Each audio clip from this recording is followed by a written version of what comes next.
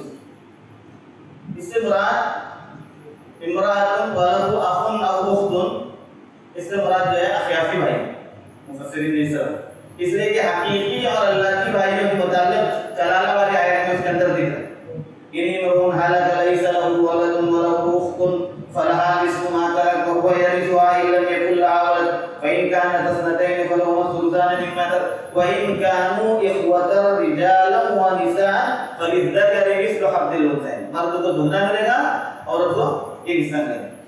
और इनके मुताबिक कुरान ने कहा है अखियाफी भाई बहनों के मुताबिक फइन कानू अक्सर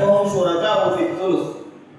इस रियायत का हिस्सा नहीं, इज़्ज़करि मिस्लु हद्दिल उन्सयैन यहाँ नहीं बताया। दूसरे भाइयों का जब जिक्र है कुरान में क्या है, उनको दुगना मिलेगा, मर्दों के मुकाबले दुगना मिलेगा। और मुफस्सिरीन की यही तफसीर है, इस पर सबका इत्तिफाक है। आप समझ आई? अखियाफी भाई उसकी कोई दलील नहीं। हम शुरकाउ फी सुलुस ये है ना? नहीं हिकमत क्या है इसकी? शुरकाउ फी सुलुस है। जब शुरका ना वो सब शरीक हैं, लेकिन जब उनका जिक्र आया वइन कानु इख्वतन रिजालन व निसा फलिज़्ज़करि मिस्लु हज़्ज़िल उन्सयैन, और इसी तरह ऊपर में देखिए युसीकुमुल्लाहु फी औलादिकुम लिज़्ज़करि मिस्लु हज़्ज़िल उन्सयैन। बच्चों के मुताबिक जब कुरान बयान कर रहा है कि तुम्हारी औलाद है तो मर्दों को औरतों से दुगना मिलेगा, फलिज़्ज़करि मिस्लु हज़्ज़िल उन्सयैन। भाइयों के सिलसिले में कलाला की आयत में सूरह माइदा सूरह निसा की आखिरी जो आयत है, सूरह निसा की आखिरी आयत में वइन कानु इख्वतन रिजालन व निसा फलिज़्ज़करि मिस्लु, कुरान ने साफ तौर पर बताया। लेकिन यहाँ पर जब कुरान ने कहा हम शुरका फी सुलुस, कि ये सब भाई वइन कान, देखिए ना, वइन कानु अक्सर मिन ज़ालिक, और ऊपर क्या कहा वइन कान रजुलुन यूरिथु कलालतन अव इम्राअतुन, ये कलाल वलहु अखुन अव उख्त, या अखुन उख्त ये अखवे हो जाते हैं। फलिकुल्लि वाहिदिन मिनहुम, हर एक को सुदुस मिलेगा। वाहिद जो अगर ये है तो एक सुदुस मिलेगा। फलिकुल्लि वाहिदिन का तर्जुमा एक को एक सुदुस क्यों कहा, इसलिए कि आगे कुरान ने क्या कहा वइन कानु अक्सर मिन ज़ालिक, अगर एक से ज्यादा होंगे तो हम शुरका फी सुलुस। बस हो जाए, तो ये फर्क है।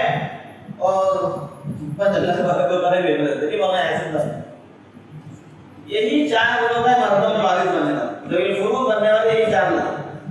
इनके अलावा मर्दों में कोई ज़वील फुरूद नहीं है। यहाँ औरत भी आ रही साथ में, अलग बात है, भाई के ज़रिए में आई है औरत, अफियाफी बहन भाई के साथ आई है, इसलिए चार मर्दों के साथ उसका जिक्र है। वरना मर्दों में जिनका कुरान पाक में हिस्सा मुतय्यन करके बयान किया गया है, यानी उनका असबाब नहीं ज़वील फुरूद में बयान किया गया है, ये चार, इनके अलावा कोई भी नहीं।